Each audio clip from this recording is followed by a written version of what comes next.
Olá, eu sou o Emerson Natividade, vim aqui falar com vocês sobre reencarnação na Bíblia. Será que existe a reencarnação na Bíblia, assim como os conceitos do Espiritismo? É claro que existem. Então, vamos iniciando falando primeiro sobre as primeiras filosofias religiosas que habitaram na Terra, né? 15 séculos antes de Jesus, a gente tem o hinduísmo como a primeira, né, precursora. Muito se fala do shivaísmo, mas nem aparece, né, porque é uma filosofia que tem muito a ver com vários deuses, né? Então, a primeira é que nos direciona a um conhecimento através do livro dos Vedas, né, através de Brahma, é o hinduísmo. Depois vem o zoroatrismo, né, 10 séculos antes de Cristo. Depois o judaísmo, 9 séculos antes. Depois a gente tem o jainicismo, também hindu, que também vem 8 séculos antes de Jesus. Depois o confucionismo de Confúcio, 8 anos ali na China. Depois vem o budismo, 6 séculos antes, assim como o taoísmo, também na China, naquele local da Ásia. Hoje, né, porque antes territorialmente se tinha uma outra distribuição da Terra, né, em termos de continentes, né, se a gente lembrar que lá atrás, né, o Oceano Atlântico hoje, né, era um continente chamado Atlântida, né. Tivemos a Lemúria também, outro continente que foi destruído no decorrer da história por questões N's, né, de acordo com o processo evolutivo que nós vivemos aqui no planeta Terra. E é importante a gente sempre se reportar a esses estudos para a gente entender melhor, né? Então, eu aqui somente trago a discussão, o pontapé inicial, é claro, com um foco, né, um objetivo, né, que é esclarecer um pouquinho desse processo todo, né? A gente conhece a Bíblia hoje através a Bíblia Sagrada através do catolicismo, né? E as pessoas confundem catolicismo com cristianismo, né? Cristianismo vem daquilo que o Cristo nos disse, nos propagou, né? O catolicismo é uma filosofia religiosa, né? Então, se nós percebermos que o Cristo planetário, né, o governador do planeta Terra, Jesus Cristo, né, tudo aquilo que se propaga dentro do orbe da Terra é cristianismo, faz parte do cristianismo, né? Então, aquele que comunga qualquer tipo de filosofia religiosa deve e é um cristão, né? Assim como aquele que não acredita em nada, ou seja, o ateu ou o agnóstico, né? Então, são conceitos que a história, a filosofia universal, né, a filosofia espiritual, muitas vezes deturpou por questões de poder, por questões N, né? E uma das questões, com certeza, é a reencarnação, né? Que sempre esteve, né, nos principais livros, né? Se a gente olhar para o continente asiático, onde surgiram as primeiras filosofias religiosas no mundo, se faz menção às múltiplas existências, né? As múltiplas vidas, né? As múltiplas situações, né? Os múltiplos mundos evolutivos que se tem no universo, né? Então, já se fazia referência a isso, né? E, logicamente, à medida que foi se avançando, à medida que o poder foi se aproximando da igreja, né, foi se tirando coisas da Bíblia para que as pessoas possam cada vez compreender menos o processo espiritual e cada vez mais se sujeitar a um jugo cada vez mais focado nos objetivos da igreja, que era poder até aquele momento, né? Então, é importante a gente falar, a gente desmistificar algumas coisas, né? A gente sabe que a palavra reencarnação, assim como a palavra espiritismo e a palavra mediunidade, foram criadas por Allan Kardec, né? No século XIX, né? Precursor do espiritismo, né? O codificador, né? Mas já se existia, né, através de, por exemplo, a mediunidade através de hipersensibilidade, hipersensação, né? já existia esses processos que a gente chama de intuição, né? Psicografia direta, né? Por exemplo, Moisés, na tábua, né? Psicografou diretamente, né, os 10 mandamentos. O primeiro mandamento, não matarás. E até hoje a gente comete esse tipo de atrocidade enquanto sociedade, né? Então isso foi propagado há muito tempo atrás, antes de Jesus, e até hoje nós não refletimos sobre a importância de não matar no nosso próximo, independente do quanto ele seja algoz ou se represente algoz a nós. Então a gente tem que olhar para isso, olhar com muito carinho para essa oportunidade que nós estamos aqui nessa vida, encarnados, não esquecendo que nós somos espíritos milenares que vivemos várias vidas anteriores, seja como branco, como índio, como mulher, como homem, seja no Oriente Médio, em Israel, na Palestina, na Europa, na França, na Inglaterra, na América do Norte, nos Estados Unidos, no Canadá, ou no Brasil, aqui na América do Sul, na Argentina, no Uruguai, em outros países, enfim, na África, né? Todos nós passamos de alguma forma por esses continentes, né? Aprendendo, né? E buscando nos melhorar enquanto seres humanos. Pois, em essência, enquanto espíritos, somos perfeitos, né? Como nosso Pai Celestial nos criou, mas nos perdemos no caminho, né? Das cobiças, né? Do egoísmo, da vaidade, do orgulho, né? As 3 chagas que o Espiritismo nos traz e que devemos combater, né? Mas devemos olhar sim para ela, não devemos somente olhar para a luz, mas olhar para as sombras também, porque as sombras é que nos fazem aprender a como sermos melhores a cada dia, a sermos melhores hoje do que na véspera. Então a gente deve olhar muito para isso, deve muito entender esse processo, entendendo que o presbiterianismo, por exemplo, saiu, né, de uma divergência católica, né, através de João Calvino, né, e ali no século de 1542, por ali, a gente pode colocar ali século XVI, né, o presbiterianismo saiu com outras ideias, né, e 400 anos depois, praticamente, surgiram as igrejas pentecostais, né, através, né, também ainda em cima de ideias, né, do presbiterianismo, em cima de ideias de Lutero, Martinho Lutero, e até hoje emerge no Brasil. A gente tem um número muito grande de fiéis, mais de 46 milhões de fiéis pentecostais.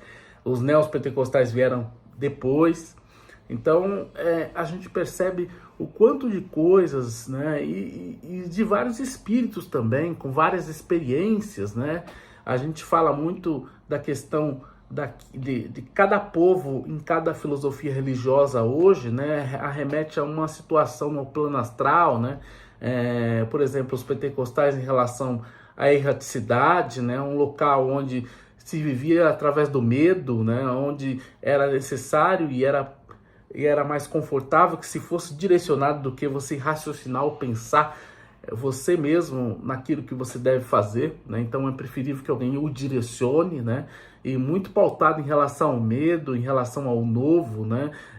Em conceber coisas que estejam ali no quadradinho, né? No estabelecido, né? Enquanto na verdade nós devemos sempre ampliar horizontes e buscar coisas melhores, né? Percepções maiores para que a gente possa compreender o mundo que nós vivemos, né? E quem criou esse mundo, né? Muitas vezes nós colocamos a culpa em A, B ou C, né? Falando em questões políticas até, e esquecemos das múltiplas existências, esquecendo que nós tivemos já a oportunidade de poder e o que nós fizemos. Tudo isso é resultado daquilo que foi feito no passado, né? Então, será que nós não tivemos a oportunidade de sermos governantes e o que nós fizemos? O que nós pensamos hoje, né? Então essas pessoas que estão aí estão tendo a oportunidade, errando ou acertando, né? Tem a misericórdia divina, isso nós temos que compreender. Temos que compreender também que nós temos que olhar também para a política. A gente também tem que melhorar a nossa sociedade, a cidadania, né? Procurando votar melhor, procurando entender melhor, procurando fazer aquilo que se pode fazer de melhor em alguns momentos, né? Não se preocupando somente com o nosso trabalho material, a nossa existência, mas também a existência do nosso irmão que muitas vezes não tem o que comer, né? E isso faz parte, isso não é de hoje, isso desde quando o mundo é mundo, né? Esse processo ele vem se abarcando, leia lá do hinduísmo, né? Do livro dos Vedas, né? Trazido pro Brahma, né? Falando sobre as questões espirituais, as questões místicas, né? A gente hoje se pergunta por que de tanta altares, divindades nas casas das pessoas, né? Isso vem da cultura egípcia, né? Onde se cultuava objetos, né? Então isso é importante a gente salientar, né? O espiritismo, ele que traz o resgate do cristianismo primitivo, né? Ou seja, aquilo que o Cristo trouxe e que foi deturpado tantas vezes, né? De várias formas, né? Ele fala sobre a questão de não ter ritual, né? E não ter dogma. O dogma é criado pelo homem. Então, muitas vezes se estuda nas universidades as filosofias religiosas, até nos cursos de teologia, falando em dogma, mas o dogma foi criado pelo homem, ou seja, não se quer mexer em uma estrutura que já foi alicerçada há séculos, mesmo que essa estrutura seja errada, né? Então, é importante, da mesma forma que a gente fala sobre o racismo estrutural, né? Que faz parte da estrutura da sociedade, né? E ninguém quer falar sobre isso, porque a sociedade foi pensada, né? Pelo homem branco, né? Vislumbrando, né? Ter uma qualidade de vida boa, né? E tanto é que quando terminou a escravidão no Brasil, né? Se a gente for trazer para cá, para o nosso orbe, né? O negro achou que iria se empregado, né? Iria trabalhar, ia receber o seu salário, iria ter um teto para morar, né? Acabou tendo que ir para a margem da sociedade, ou seja, para os morros, né? Por isso que existem favelas hoje, né? E os brancos organizaram a sociedade, trouxeram os imigrantes da Europa, muitos vieram depois da guerra, né? Receberam o seu salário, né? Para fazer aquilo que os negros faziam, né? Mas com outro tratamento, com uma outra forma, né? Então, hoje se tem ainda esse olhar, né? Muito pré-conceituoso, né? Conceito pré-estabelecido de algo que não se conhece. E a gente precisa começar a conhecer, a gente precisa começar a olhar para essa palavra ignorante, né? Porque todos nós somos ignorantes em alguma coisa. E quando a gente é ignorante em alguma coisa, a gente não pode dizer que não conhece ou que não gosta. A gente pode dizer que não conhece, mas não pode dizer que não gosta, né? Então, a gente tem que começar a abrir horizontes para outras possibilidades e perceber algumas coisas, tá bom?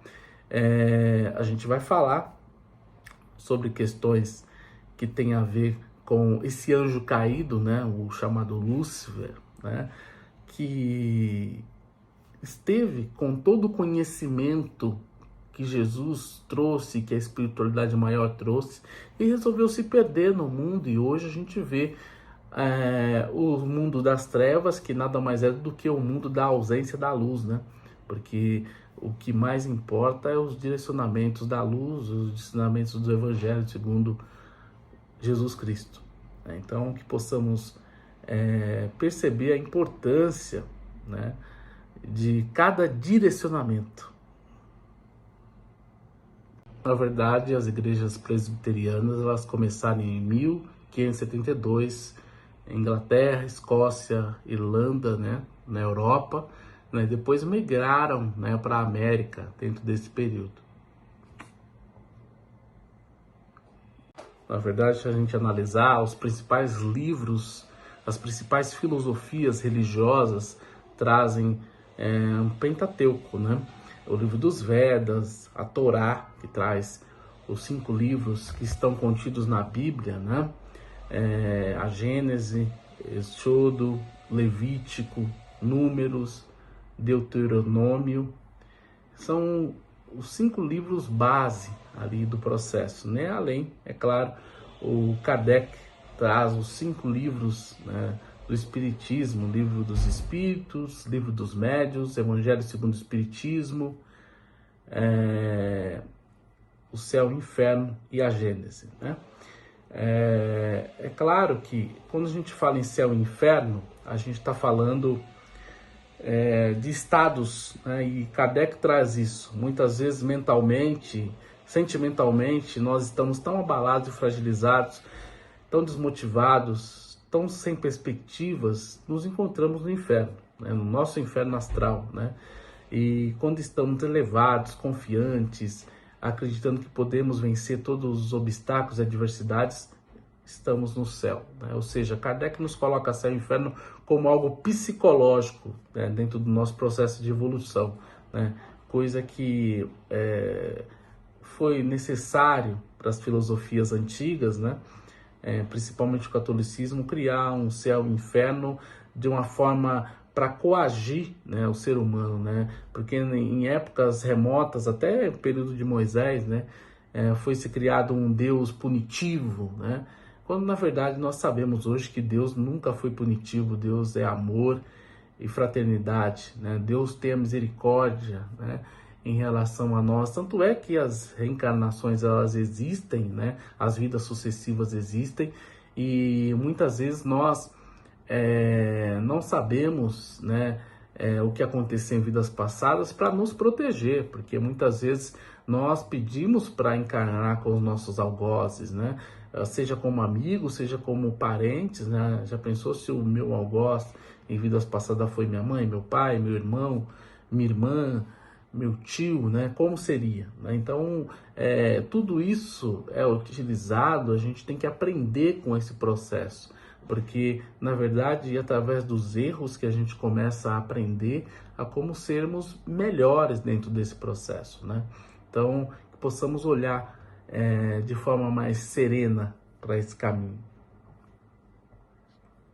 Eu sempre digo que é importante a gente estar sempre estudando, principalmente buscar questões de dúvidas em outras línguas, principalmente no aramaico, quando a gente fala em espiritualidade, porque a língua, né, o aramaico, quando Jesus esteve encarnado na Terra, esteve entre nós, né, era o aramaico que era falado, né? Então, muitas pronúncias se perderam, foram deturpadas, né? Justamente tinha um termo que se chamava rodas da alma, né? E esse termo falava sobre questões de existências anteriores, e esse termo constava na Gênesis 2 e 7, falando sobre questões reencarnatórias, né? Então, é importante a gente olhar para isso.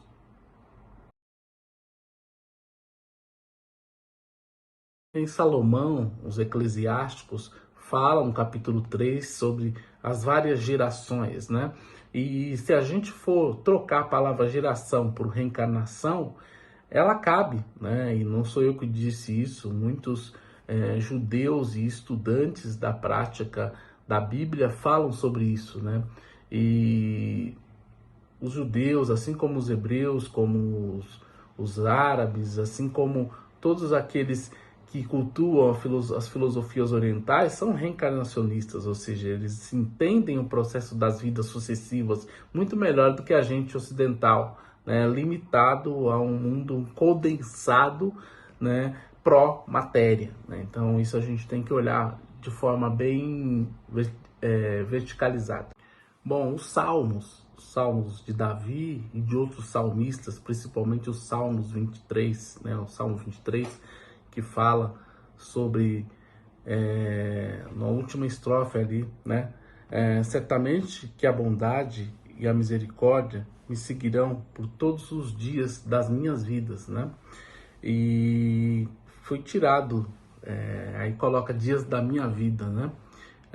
São alterações sutis, né, que a gente não dá muita importância, mas que a gente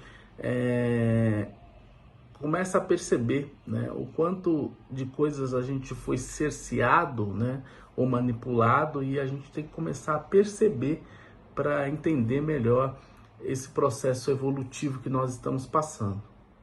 O apóstolo Paulo fala de reencarnação, né? Tem um livro Paulo Estevão que nos dá nessa dimensão, mas o apóstolo Paulo na Bíblia também fala em vários trechos sobre reencarnação, que a gente entende hoje a palavra ressurreição de uma forma, e se a gente estudar a gente vai perceber que ela foi modificada em vários entendimentos no passado, né? E ela nos projetava a reencarnação, né? As vidas sucessivas, né? Assim como metempsicose, né? No grego, né? Também é uma palavra bastante usada para definir reencarnação, só que o grego utiliza o acreditar também que você pode encarnar como ser humano nessa vida e pode encarnar como animal na outra, né? Que é totalmente contraditório aquilo que Kardec nos coloca quando diz que os reinos, né, eles nos auxiliam no processo de evolução, ou seja, o reino mineral, né, o reino vegetal, né, o reino animal e o reino hominal, ou seja, todos esses reinos têm uma sequência dentro desse processo evolutivo. Então, não tem como, né, se eu já fui animal e hoje sou homem, retornar àquela situação, porque faz parte do processo evolutivo, né? O que diferencia o homem dos outros seres vivos é o raciocínio, e é por isso que nós estamos aqui, dentro desse processo. No capítulo 3 de João, ele fala sobre reencarnação. Êxodo, no capítulo 20, de 5 a 6, também se fala sobre reencarnação. No capítulo de João, Jesus dialoga com Nicodemos, né, para vocês pegarem, darem uma analisada ali naquele processo, né? A gente está aqui para discutir, para debater, tragam também as suas percepções, que é super importante para esse processo que a gente está realizando aqui hoje. E havia entre os fariseus um homem chamado Nicodemos, príncipe dos judeus, que este foi ter de noite com Jesus, e disse-lhe: Rabi, bem sabemos que és mestre vindo de Deus, porque ninguém pode fazer estes sinais que tu fazes, se Deus não for com ele. Jesus respondeu e disse-lhe: na verdade te digo, que aquele que não nascer de novo não pode ver o reino de Deus. Disse-lhe Nicodemos: como podemos nascer de novo, sendo velho? Pode porventura tornar a entrar no ventre de sua mãe e nascer? Jesus respondeu: na verdade te digo, que aquele que não nascer da água e do Espírito não pode entrar no reino de Deus. O que é nascido da carne é carne, e o que é nascido do Espírito é Espírito. Não te maravilhes de ter tido necessário vos é nascer de novo. O vento assopra onde quer e ouves a voz, mas não sabes de onde vem, nem para onde vai. Assim é todo aquele que é nascido do Espírito. Nicodemos respondeu e disse-lhe: como pode dizer isso? Jesus disse-lhe: tu és mestre de Israel e não sabes disso? Na verdade te digo que nós dizemos o que sabemos, testificamos o que vimos, e não aceitais o nosso testemunho. Se vos falei de coisas terrestres e não crestes, como crereis se vos falar das celestiais? Ora, ninguém subiu ao céu senão o desceu do céu, o Filho do homem que estás no céu.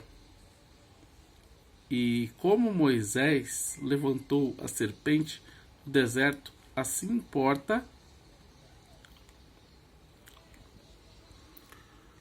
que o Filho do Homem seja levantado, para que todo aquele que nele crê não pereça, mas tenha a vida eterna. Porque Deus amou o mundo de tal maneira que teu Filho unigênito, para que todo aquele que nele crê não pereça, mas tenha a vida eterna. Porque Deus enviou o seu Filho ao mundo, não para que condenasse o mundo, mas para que o mundo fosse salvo por ele.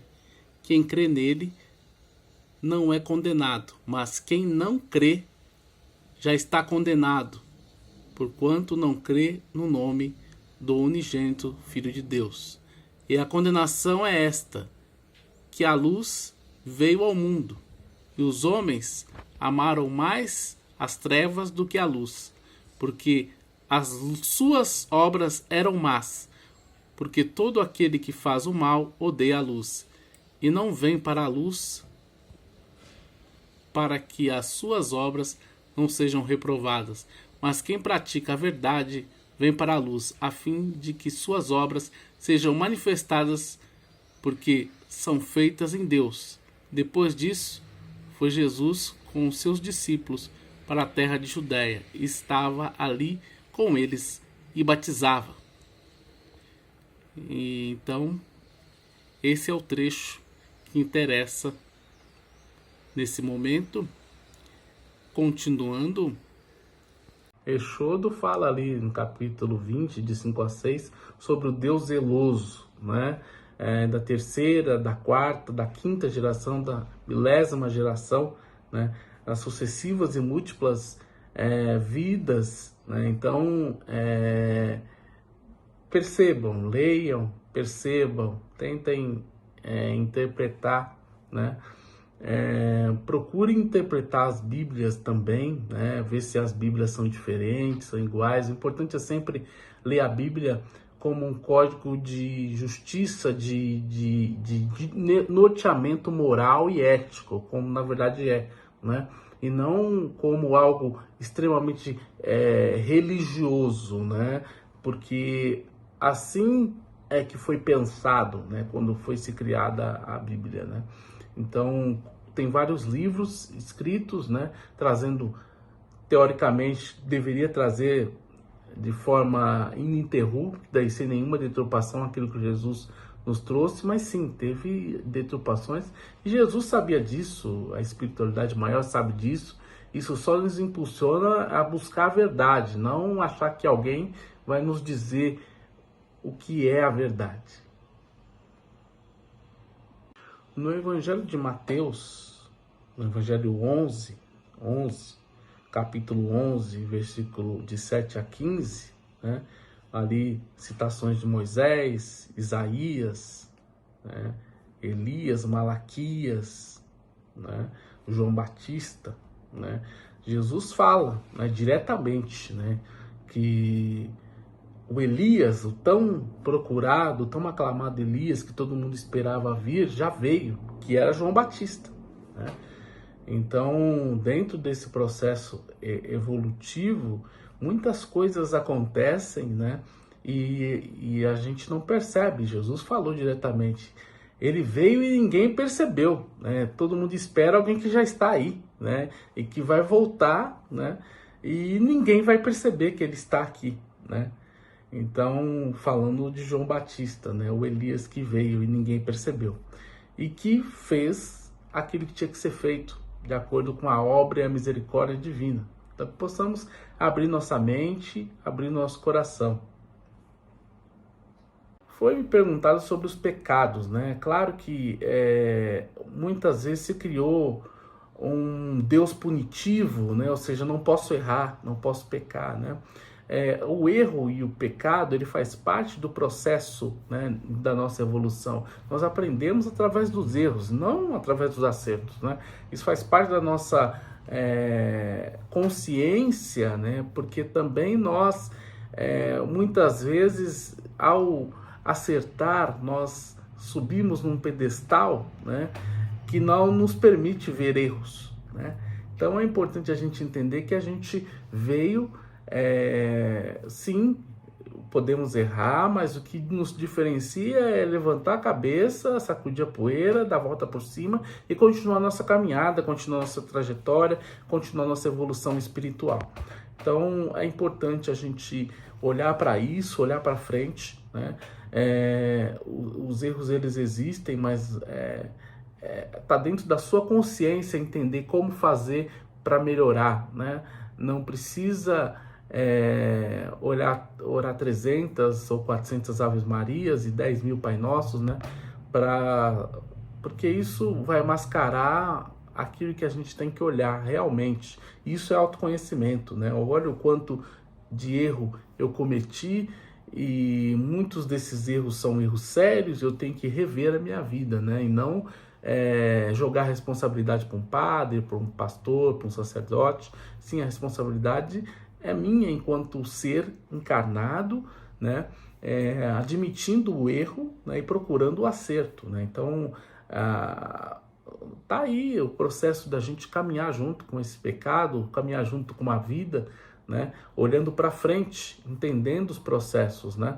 O Espiritismo, que é uma filosofia muito direta, né? Nos traz o resgate do cristianismo primitivo, ou seja, aquilo que se perdeu quando Jesus esteve encarnado, né? E trazer justamente dentro desses códigos de éticas os valores morais, né? Cada livro traz uma receita importante. O Evangelho segundo o Espiritismo, que é a terceira obra de Kardec, por exemplo, nos fala, né?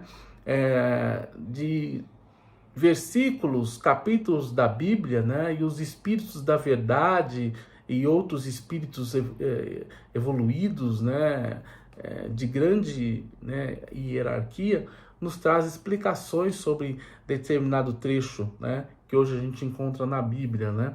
E o que é interessante desse livro, Evangelho segundo o Espiritismo, que no início trazem os pensamentos de Sócrates e Platão, né, que também eram pensamentos de múltiplas existências, também eram pensamentos reencarnacionistas, assim como a escola pitagórica, né? As escolas filosofais de antigamente eram todas reencarnacionistas, todas tinham a compreensão de múltiplas existências, né? Então é importante a gente olhar para essas questões, é importante a gente estudar, não esperar que alguém traga algo pronto para a gente. Sim, é importante ter diretrizes, né? Mas se não tivermos, que busquemos as diretrizes e sigamos no nosso caminho de evolução e de buscas pela verdade. Isso é fundamental para que a gente possa esclarecer, deixar de ter crenças limitantes, entendendo que muitas ferramentas hoje são importantes para que a gente possa evoluir, né? Tem várias ferramentas aí, né? Vários terapeutas trabalhando com essas ferramentas. A gente não pode esquecer que os essênios eram os primeiros terapeutas que existiram na face da Terra, né? Eles já faziam esse trabalho que hoje muitos terapeutas estão resgatando aí, né? E tem várias e múltiplas ferramentas, né? A apometria é uma delas, uma ferramenta de cura poderosíssima, trabalhando com energia atômica. Energia essa que se iniciou lá no Egito Antigo, né? As pirâmides foram construídas através de energias apométricas, né? E foram tiradas da Terra, né? Por conta do mau uso. Só voltou na década de 60 do século 20 através do Dr. Lacerda, um médico gaúcho, né, do Rio Grande do Sul, que nos trouxe novamente essa ferramenta e uma forma, né, uma técnica de como utilizar bem esse conhecimento. Então, assim, tem barras, né, que também é uma técnica terapêutica que ajuda muitas pessoas, assim como a acupuntura, o tratamento de acupuntura, o tratamento com as agulhas também auxilia muito dentro do processo pessoas necessitadas. Abuse e desabuse, que é uma outra técnica também, onde muitas vezes nós não percebemos as relações quando nós somos abusados e quando nós abusamos das situações. Então são várias técnicas extremamente importantes que a gente tem que olhar para isso, né? Além do reiki, da massagem, né? Ou seja, existem múltiplos tipos de massagem também, que a gente tem que olhar para isso, para que a gente possa evoluir dentro desse processo. e caminhar, né? Porque é disso que nós precisamos, caminhar, né? Eu lembro, né, que e isso serve para todo mundo, né? Eu nasci numa família onde meu pai era católico, minha mãe era candomblessista, depois ela se tornou evangélica e meu pai anos depois se tornou evangélico, né? Minha mãe tinha uma mediunidade extremamente potente, né? E através da igreja ela conseguiu conter um pouco essa mediunidade, mas chegou um momento que não contia tanto, né? Então isso acaba, né? Então, eu acredito que muitas das pessoas passaram por isso e essas crenças, né, dificultam a gente desmistificar algumas coisas que realmente acontecem dentro do processo de evolução espiritual. Então, eu convido a todos a ir nas origens, a ir às primeiras filosofias religiosas que habitaram esse orbe terrestre, o hinduísmo, o zoroatrismo, né, o judaísmo, né, o budismo, o confucionismo, o taoísmo, né? Porque é a partir dali que a gente vai começar a compreender um pouco mais, né? Inclusive as guerras religiosas, né? Hoje entre os árabes e os judeus, né? Os islâmicos, né? E aqueles que praticam o judaísmo, né? Os judeus, e a gente começa a desmistificar e começa a ampliar horizontes, né? A Umbanda, que é uma filosofia extremamente nova, né, do século XXI, né, que nasceu no Brasil, né, que, segundo Ramatiz, vai se tornar a quarta revelação. A gente sabe que a primeira revelação é Moisés, através dos 10 mandamentos, a segunda é Jesus Cristo, através da lei de amor, a terceira é o Espiritismo, através da Jesus não vem mais, e sim, agora é o direcionamento aos espíritos, ou seja, aqueles benfeitores espirituais que estão aí para nos ajudar, né? Porque Jesus também continua dentro do seu processo de evolução, né? E a Umbanda seria a quarta revelação segundo Ramatiz, e eu vejo com muita coerência, né? Porque desmistifica todo tipo de pré-conceito ou julgamento no futuro, porque a Umbanda ela foi, né, concebida por um caboclo, né? Caboclo sete flechas, né? E os pretos velhos, que foram excluídos em centros espíritas, né, por questões complicadas, né? Isso a gente pode ver isso no Brasil, porque a gente sabe desde os primórdios que quando Kardec codificou a doutrina dos espíritos na França, né, e era necessário, segundo a espiritualidade que nascesse na França, imigrasse para o Brasil, que vai ser a nova Canaã, Nova Jerusalém, aqui, Brasil, coração do mundo, pátria do Evangelho. Nada do que eu estou dizendo é novidade, Chico já disse, né? E nada do que tem no Espiritismo é novidade, né? A gente vê nas histórias, a gente estudando as filosofias religiosas, a gente vai ver o Espiritismo ali, né? Dentro desse processo, né? A linguagem com os espíritos, os princípios que o Espiritismo, né, propaga, né? Quando nasceu da Europa, saiu da Europa, o Espiritismo era filosofia e ciência, né? E no Brasil se transformou em religiosidade, né? Ou seja, viver a filosofia espírita, né? O quanto é bonito e é importante. E o Espiritismo já direcionou a algo que vai acontecer e deve acontecer futuramente, que é as comprovações científicas de tudo aquilo que o Espiritismo traz, né? E tudo aquilo que, na verdade, Jesus trouxe, né? Então, está demorando um pouco, né? Mas acredito que talvez nós, nessa existência, nessa indumentária, não vamos ver, mas a tendência é que aconteça dentro desse processo evolutivo, né? Que a ciência possa começar a comprovar, e já comprova questões, inclusive, de que é espírito, ou textura de espírito, que é mais sutil do que do corpo físico, né, e outras coisas, né? Assim como as mediunidades, né? O cérebro do médium é diferente do um ser que não despertou a mediunidade, mas todos são médiuns, né? Todos têm a propensão a ser.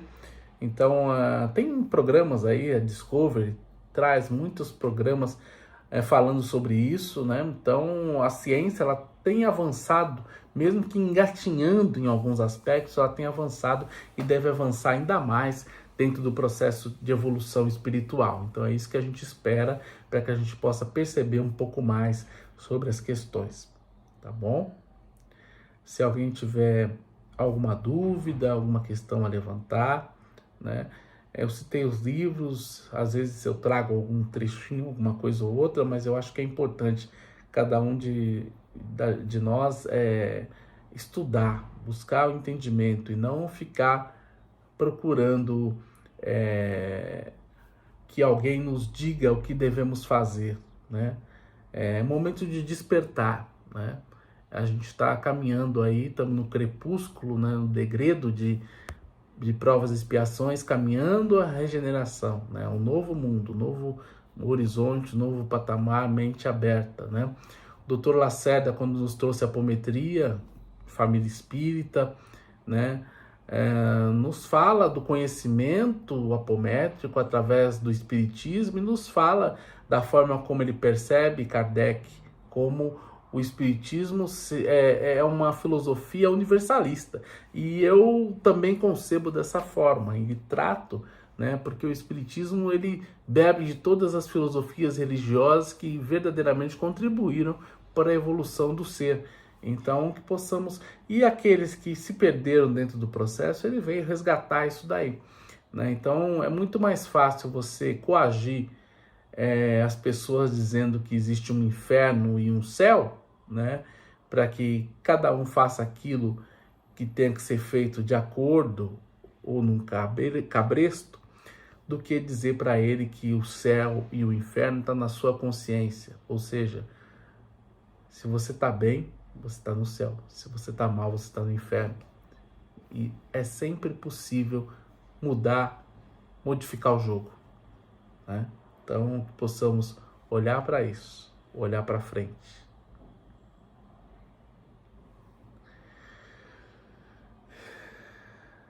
Gratidão.